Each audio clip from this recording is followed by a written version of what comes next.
What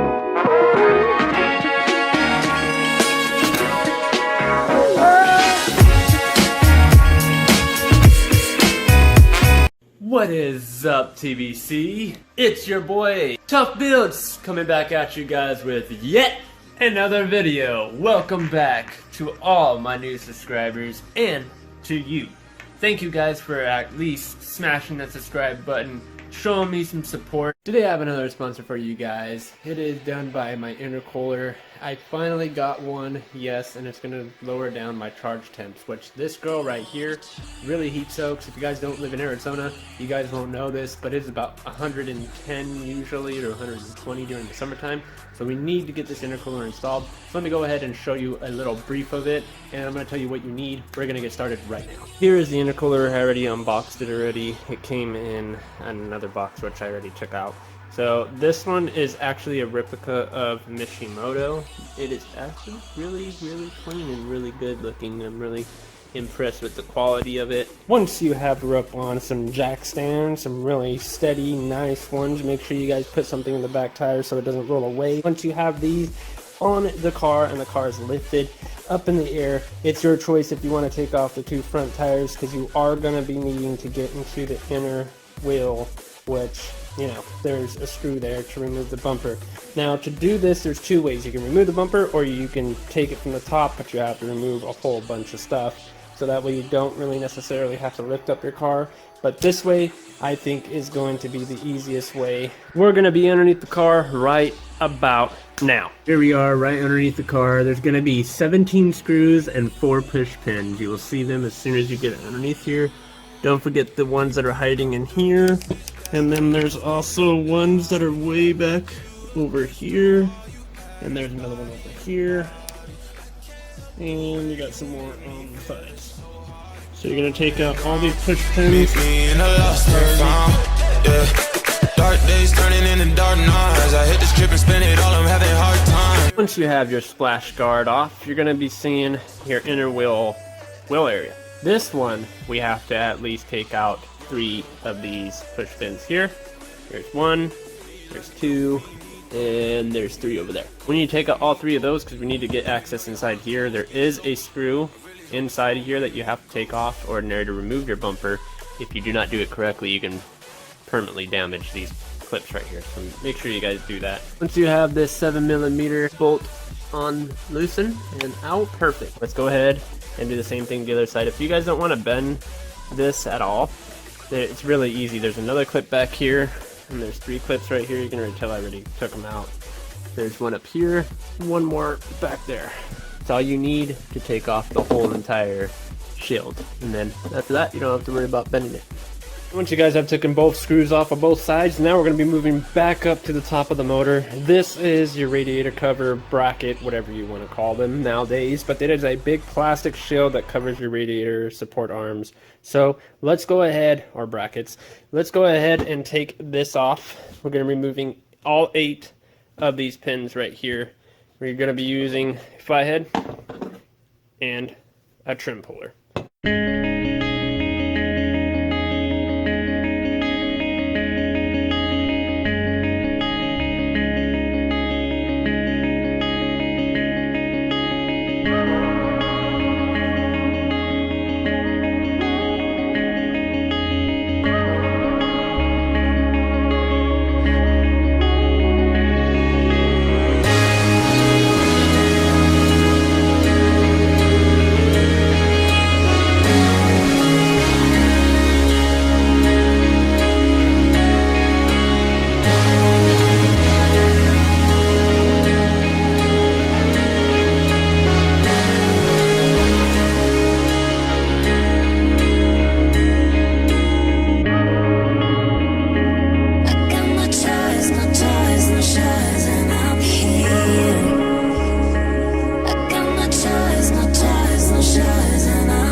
Now that we have the cover out of the way, there's going to be 6 screws that are going to be sitting up here that is holding the front cover to the radiator support.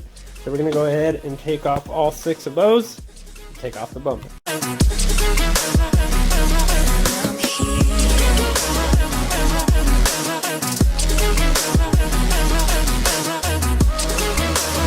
there is 2 screws underneath this rubber strip right here. So there's 1, and then on the other side there's 1. Make sure you take those out too. By the way, these screws right here are an 8mm. Screws right here were a 7/32 to take them off. In order to get the bumper off, you're going to see these little black tabs right here. You want to get the bumper off of those. So you're just going to pull up on all of them, get them off of them. And there's one more on this side. And there we go.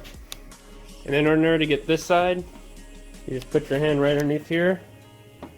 Just give it a little tug. Bam. Be careful though, because remember these things are easy to break. They're very flimsy. That's why we had to remove that screw. So don't forget that screw, or you will snap this whole thing, and you will have to get some type of holders for the sides. So I'm gonna go ahead and pop this side off. We're gonna get the bumper off. With the front bumper gone, don't mind the smoke, it's from my vape. But anyways, with the front bumper gone, you're gonna take a 7mm, because if you're watching CJ Pony Parts, he doesn't have this.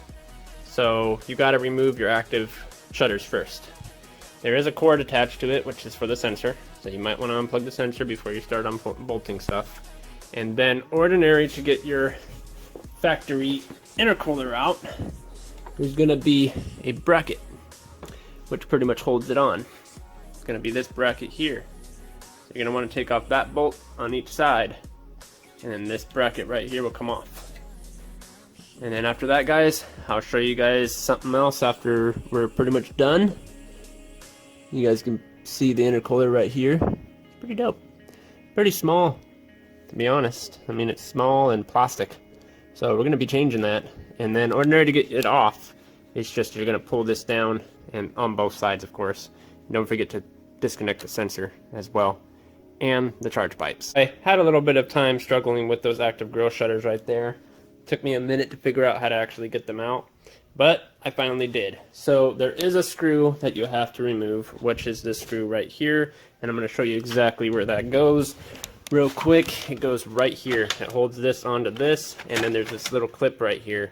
You need to take that clip off. There's also 2 clips that sit right here above the radiator support bracket. You need to take those 2 pins out, and then there's 2 screws that go on the bottom of this screw right here that attaches to your intercooler's bar right here. You need to take that off as well. But other than that, I think, guys, we're going to do active grille shutter delete, because I'm not fighting to put those back on again. Those are a struggle and a half. If my car throws any codes or anything, because it's not tuned right now, but if it throws any codes, then I'll have to take all this off and put them back on. I've heard that they won't throw any codes, so by many professionals that have already done this already. But for me, because this plug is open like this, I'm gonna take some electrical tape. I'm gonna tape this off because it does rain like crazy here, and I don't want any rain getting into any of this stuff. That would just really suck. So we're gonna cover that up. But as you guys can see, it does protect a lot. I mean, my radiator is pretty damaged with bugs and everything. Doesn't really help very much, but they do serve a purpose, and that's one of them. But that's not the reason why active grille shutters are actually on your car, guys. The reason why they actually put these on is because your car is actually set for a temperature that Ford put on, and these actually stay shut to warm the car up faster, which I live in Arizona. I don't need that crap. I'm just going to delete them. It's going to give it more air for this here and the intercooler. I just got to make sure I'm really careful with rocks. Yes, Arizona rocks, not that great. But here's the intercooler finally, the cheap Ford intercooler. I'm going to go ahead and start taking this guy out. I mean, it's pretty simple now. You just got to take out this bottom bracket, which are 2 screws here, 2 screws here. There's going to be 1 screw on this side. That's the only screw you have to take off. So take this one off. The other side is just that little push thing I showed you, and that's all you got to do is take off the intercooler piping. When I get this out, I'm going to go ahead and show you guys the new one and the comparison between the old one and the comparison between the new one. It is about almost 3 o'clock here, so I'm going to try to hurry up and get most of this done. I just wanted to show you guys the basics on how to take apart all of this, and how to take apart the active grill shutters, because a lot of people don't have this by the time they are doing this part. So keep in mind, you're not going to find very many videos of the active grill shutter removal. There it is, easy as pie. I would still take some electrical tape, cover this up, and then go ahead and just twisty it off to the side. There is another cord here that you can twisty it to. So as long as it's that, you don't have nothing to worry about. But if you are worried about rocks and stuff like that, then just leave your active grill shutters on. It will protect it somewhat. But other than that, guys, let's go ahead and finish up the process. Intercooler's out. Now, look at me now. Oh my god. So that hot side right there had some really bad gunk in it. It's pretty nasty. Or sorry, hot side had some gunk in it. You guys can tell, stock intercooler is actually a lot smaller than a different one. I mean, this one's, even the ports are better. You can tell. Ports are better. Everything. I like the black one. The reason why I chose the black one is because, well, I want that bitch to be stealthy. Eventually it's going to get turned into a bigger one once you go big turbo, you know, you want to get a bigger one. Just not too big, but you want to go a little bit bigger than this. This one is stock. If you have it and you're modifying, take it out. Get rid of it, get one of these puppies, or you can get one from Mishimoto, whatever you prefer. The welds on here is actually pretty damn good. The whole thing is really, really good. I'm really impressed with this company. I give them pretty much an A1 for that. The brand new intercooler is back on, guys, and it looks so amazing on this car right now. I mean, just looking at it compared to the top. I mean, by the way, eventually I'm going to replace my radiator. That is not going to say like that. But this just by itself is amazing. I can't believe how frustrating it was to put that on, but it's the car experience that really stands out, and I learn every day with different cars, and we're only human, we're not machines, we learn, and this is just a big learning process for me. I am really, really happy for who I become and how I become. So here's the intercooler. Very easy to install. I'm going to give you guys some tips right now, because when you guys go order this thing, because I'm going to put the link right there down in the description, right here, this part goes in first. So the driver's side goes in first, and what you're going to do is you're going to push up on it and try to push it in, and then you're going to see this little part right here. That little part just sits right inside this groove right here. It just sits there.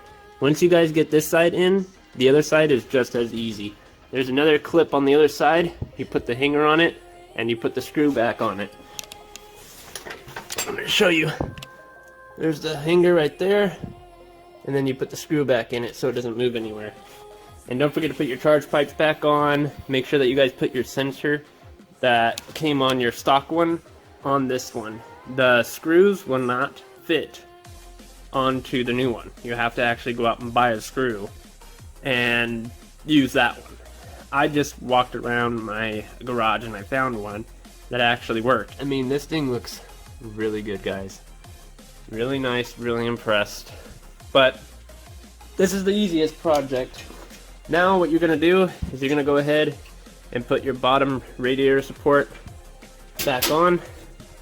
Go ahead and bolt that thing back on after you're done bolting that on. If you guys want to put your active grill shutters back on, it's just these two screws.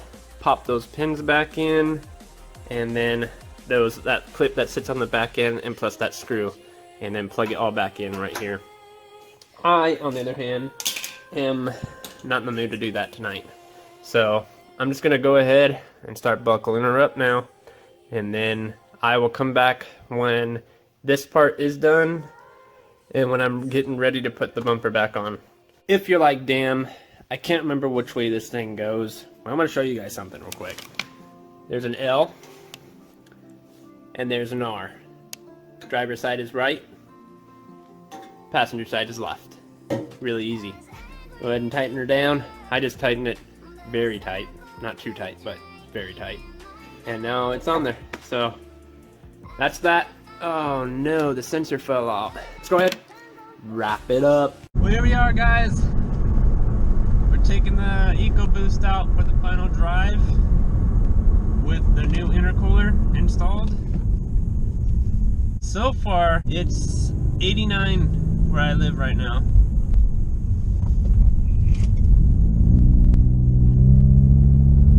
So we'll average about 90 degrees. It's pretty hot today. I'm going to tell you guys right now, at my throttle, just off the bat, I mean, I've had it running for a while already, but just off the bat, the throttle response feels absolutely responsive.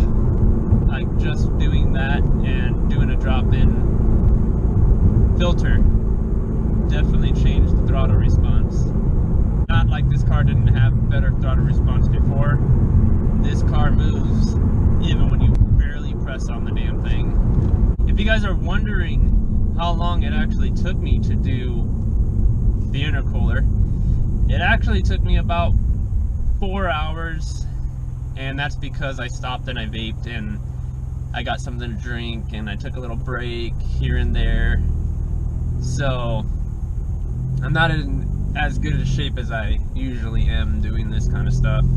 It's 96 now. My temperature just raised up to 96 Fahrenheit, and it's 98 in the intake system. So my intercooler is staying no higher than 97 right now to 98, which is crazy.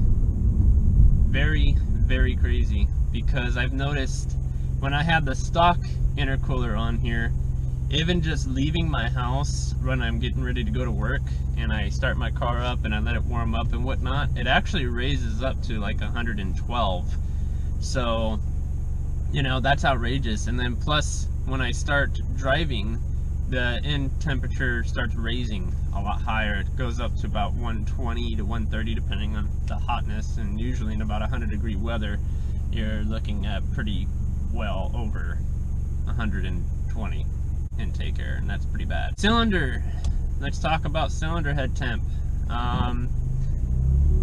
That right now is actually surprisingly at 192. That's not getting any higher than 192, 194. So I'm really impressed with it, guys. I mean, I really have nothing bad to say about this intercooler.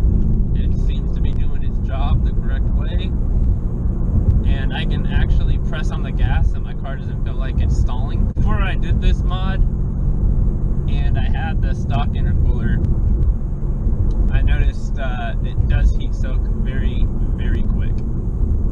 You might be able to get away with maybe one pull, but then after that pull that you just did, you're heat soaking. So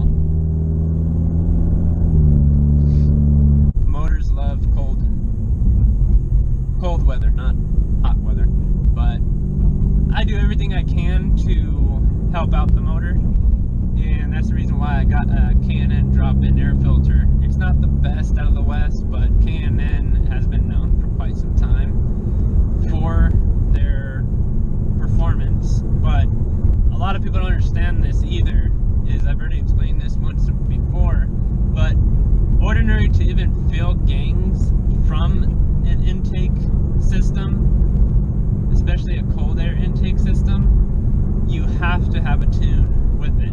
You cannot just throw in a cold air intake and expect 5-10 horsepower off of that. You ain't gonna get it.